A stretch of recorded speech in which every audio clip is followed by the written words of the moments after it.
how to paint a hallway the right way. Sounds simple, doesn't it? But while I was patching a few nail holes yesterday and watching my wife Susie try to pick between 12 shades of white, I realized something about marriage took me 40 years to understand. And oddly enough, it started the day I had asked her to marry me twice. Well, hey there, folks. Welcome back to the One Eye Podcast, where the handyman advice is mostly reliable and the marriage advice comes straight from a man who learned early on that the woman holding the paint samples usually outranks the man holding the roller. Now, today's episode started with what I thought was going to be a simple job: paint the hallway. That's it. Just a little patching, a little sanding, a little paint. But I should have known better. The moment Susie walked in holding a fan deck of paint colors that looked thicker than the Bible. Now, Susie came walking into the kitchen this morning, carrying a stack of paint samples so thick, it looked like she had checked out the entire color section from our local Ace hardware store. She lays them down on the table and says, "Pappy, I think it's time we repaint the hallway." And I knew right away this was serious business. Because when Susie says, "I think," what she means, she's already thought about it for 3 weeks. She's already visualized it. And the only person just now hearing about the plan is the man who's about to be holding the ladder. And that would be me. Now, here's something else about painting. You always paint the ceiling first, because gravity is undefeated. Paint that wall first, and the ceiling will drip all over it. Now, while I was up there painting the ceiling, trying not to fall off the ladder and become a news story, I started thinking about the stages of life: bachelor, husband, father, grandfather. Each one like a new coat of paint, each one changing the room just a little bit. And Susie has been right there in every stage, helping me adjust, helping me grow, and helping me become something better than I was before. And I realized something. Out of every man in the world, for reasons I still don't fully understand, she chose me. And she's been helping me patch the rough places of my life ever since. And that's when it hit me. Every time life left one of those rough spots, Susie has been right there helping me smooth it all out. Just like I was doing with that putty knife. When work got heavy or when I doubted myself, and even the time that grief showed up and I sat down in the living room like an old sad dog in my lazy boy, she always helped me patch the holes in my life. She's helped me stand down the rough places along my journey. She always found a way to help me keep moving forward. And folks, I realized something standing there in that hallway. That woman just didn't help me to decorate the walls of our home. She helped build the man standing there painting them. Now, folks, there are about 12 colors of white. I didn't know that. To me, there's just white, dirty white, and why did we even bother painting this white? But Susie, oh no. She started reading names like she's calling horses at the Kentucky Derby. Cotton Whisper, Morning Fog, Gentle Linen, Winter Calm. And I said, "Susie, that one looks exactly like the other one." And she says, "No, it doesn't. That there has more gray in it. Anyone can see that, Pappy." And she says it like she's got an eye for color stronger than the paint guy at Menards. And she's not even squinting when she says it. And I said, "Well, it sure does to the one-eyed guy holding the ladder." Now, here's something I love about Susie, though. She never rushes decisions. She never has. She studies things and she thinks and she weighs it out, sometimes for quite a while. In fact, that's exactly why I had to ask her twice to marry me.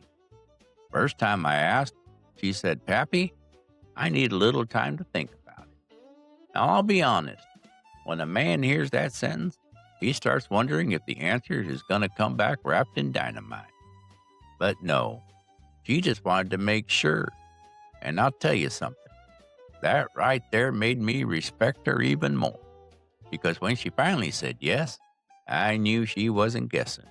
She had thought it through and apparently decided she could tolerate a one-eyed handyman for the rest of her life. Now, while she's carefully studying paint colors like an art critic, I'm doing the part every handyman knows is the real work: preparation.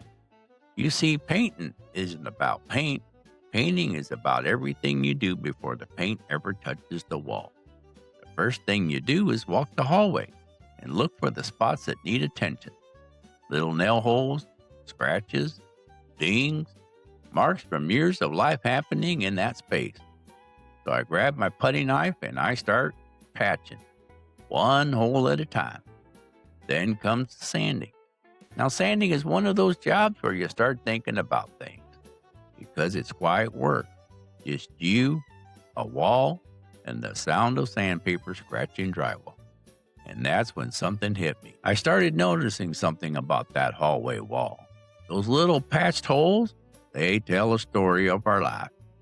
That hallway wall, that wall is basically the scrapbook of our life, because every one of those little holes used to hold something. Like that one used to hold the kid's school picture, and that one held the frame from our first family vacation.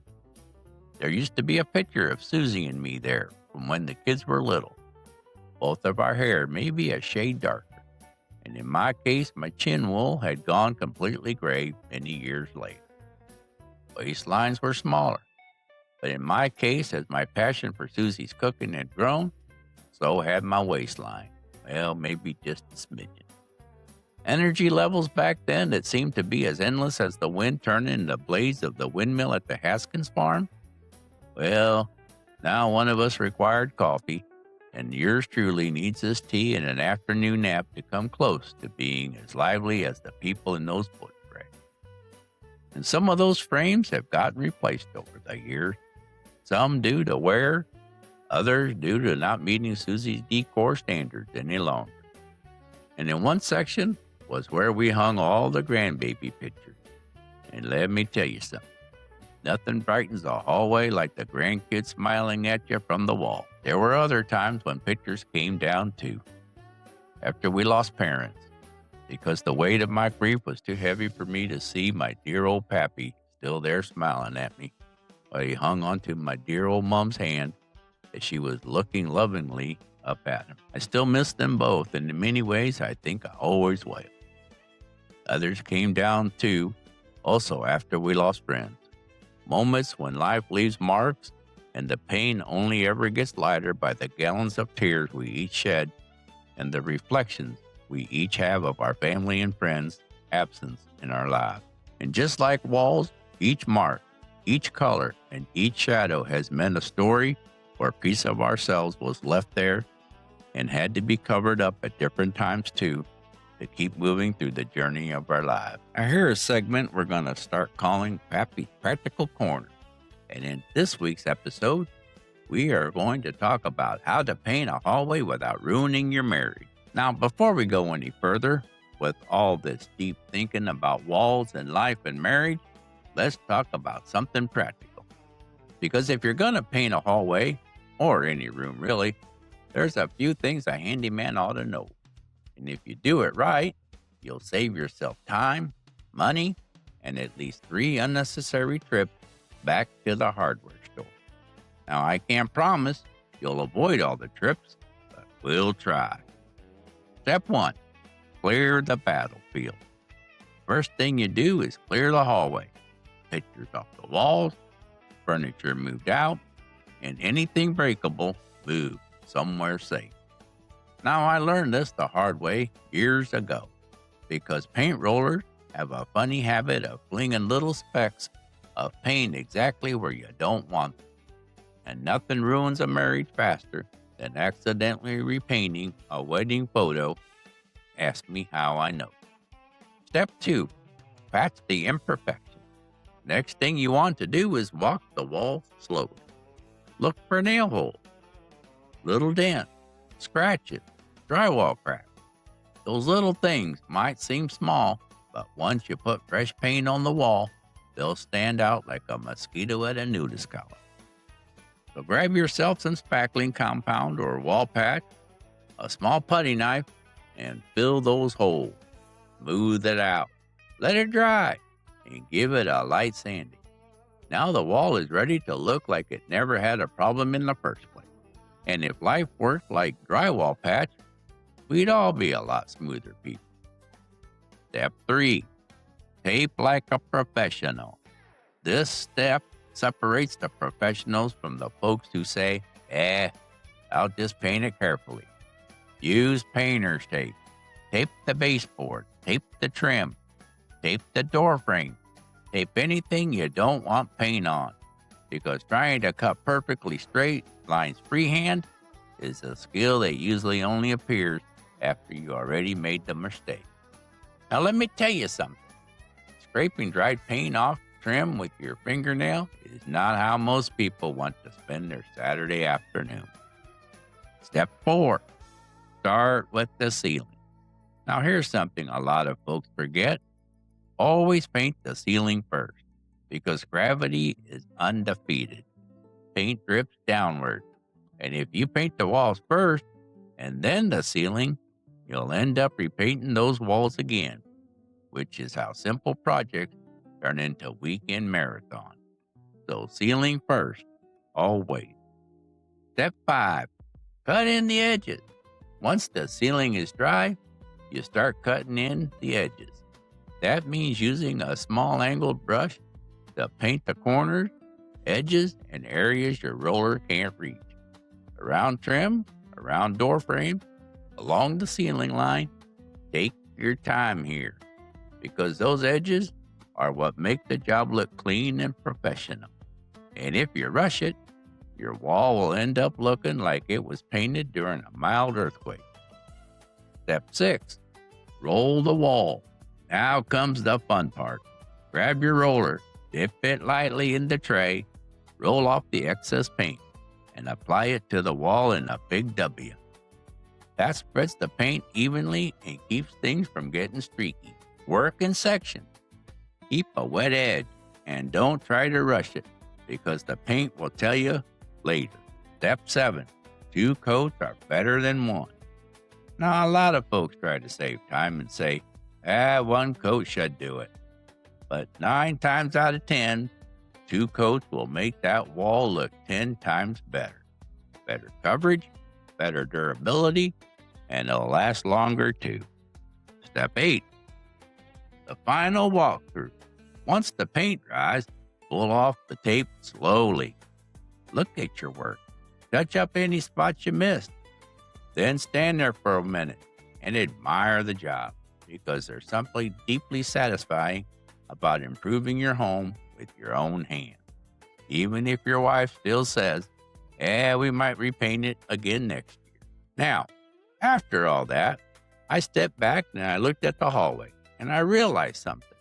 That wall might look new again, but the real reason it looks good is because the life lived around it was built with care. And just like painting, a good life usually comes down to preparation, patience, and having someone beside you who knows when to take their time making the right choice. Which brings us back to Susie and those paint samples. Now, don't get me wrong. Marriage ain't all smooth paint. Sometimes it's more like 2 people arguing over a roller tray, or whether the ladder is tall enough, or whether the roller should go up and down or side to side, or why a man somehow managed to get paint on the dog. Don't ask, long story. But even those moments, those are part of the project. And if you're lucky, you end up with someone who sees the finished wall even when you're still starting at drywall dust.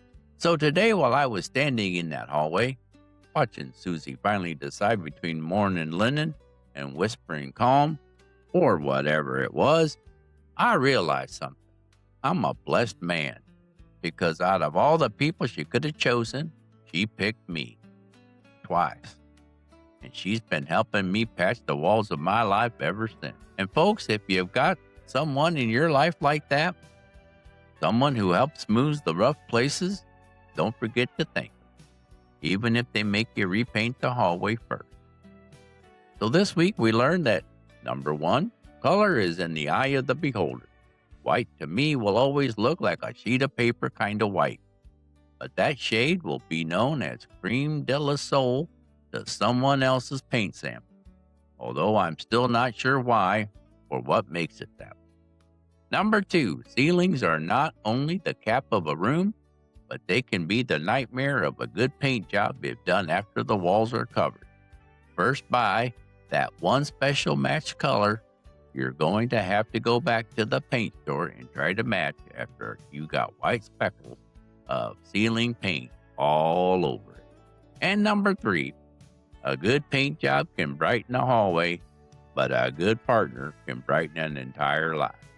Now, if today's episode made you smile or brought out a chuckle, then by all means share this episode with someone who could use a laugh today. They'll be forever grateful that you did. You know, my pappy used to tell me, when we learn to laugh, we learn to heal.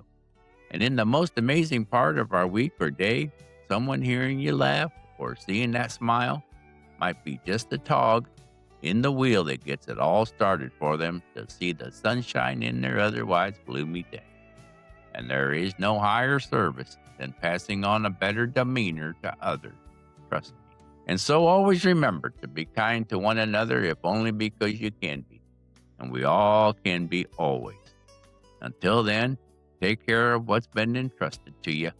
God bless your paintbrushes. God bless that special person in your life. And God bless the United States of America. Pappy out. If you're enjoying the Porch Talk here on the One-Eyed Podcast, do me a favor and hit the follow or subscribe. That way you'll always know when a new story's brewing. Thank you and God bless.